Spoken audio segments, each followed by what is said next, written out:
প্রধান উপদেষ্টার বাসভবন যমুনাতেই উঠবেন নবনির্বাচিত প্রধানমন্ত্রী তারেক রহমান। তবে বিএনপির চাওয়া উপরের নির্ভর করছে কোথায় হবে নবনির্বাচিত প্রধানমন্ত্রীর বাসভবন।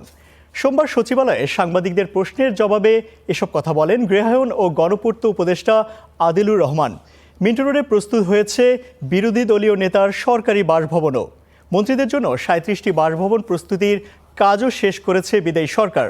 এর আগে গত সেপ্টেম্বরে সংসদ ভবন চত্বরে স্পিকার ও ডেপুটি স্পিকারের বাসভবনকে একীভূত করে প্রধানমন্ত্রীর বাসভবন করার সিদ্ধান্ত নিয়েছিল অন্তর্বর্তী সরকার।